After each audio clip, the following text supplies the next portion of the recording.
बहुत समय पहले की बात है। उत्तराखंड के पहाड़ों में एक छोटा सा गांव था, पांच घाटी। यहाँ के लोग सीधे सादे, मेहनती और प्रकृति से जुड़े हुए थे।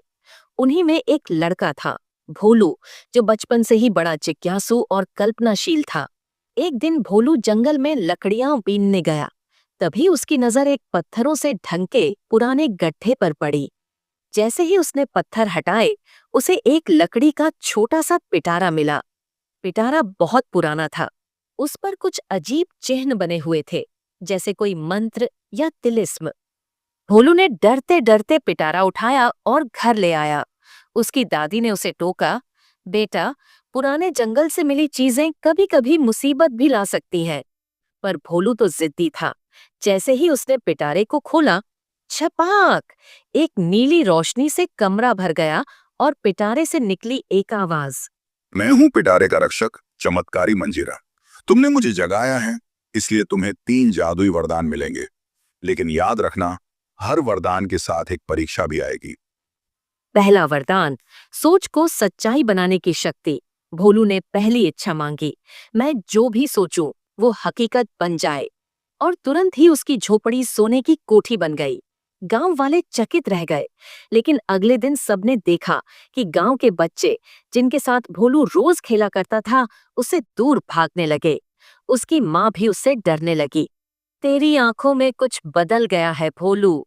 भोलू समझ गया कि सोच की शक्ति तब। दूसरा वरदान, भाषाओं की महारत। भोलू ने अगली इच्छा मांगी, मैं दुनिया की सारी भाषाएं बोल सकूं। अब वो जापानी से लेकर मिस्र की लिपियों तक हर चीज समझने लगा। पर इसके साथ समस्या आई। गांव के लोग अब उसे भूत पिशाच समझने लगे। इसकी जुबान हर रोज बदलती है, एक बूढ़ी बोली। भोलू ने देखा कि ज्ञान तब तक अच्छा है जब वो अहंकार न बन जाए। उसने ये वरदान भी छोड़ दिया।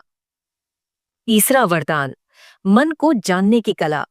आखिर में भोलू ने मांगा, मैं दूसरों के मन की बात पढ़ सकूं। अब वह जान गया कि कौन क्या सोच रहा है। उसने देखा कि जिनसे वह सच्ची दोस्ती समझता था, उनके मन में ईर्ष्या थी। पर उसने यह भी देखा कि उसकी माँ हमेशा उसकी भलाई के लिए ही सोचती है, हर वक्त।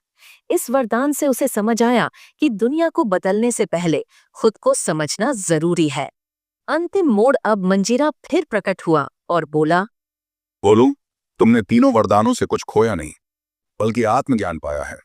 अब पिटारा तुम्हारा है, लेकिन इसका उपयोग सिर्फ दूसरों की भलाई के लिए करना। भोलू ने पिटारा गांव के बीचों बीच एक पेड़ के नीचे रख दिया। जो भी सच्चे मन से दूसरों के लिए इच्छा करता, पिटारा उसे वरदान देता। पांच घाटी अब जादुई गांव कहलाने लगा और भोलू हीरों वाला पालक।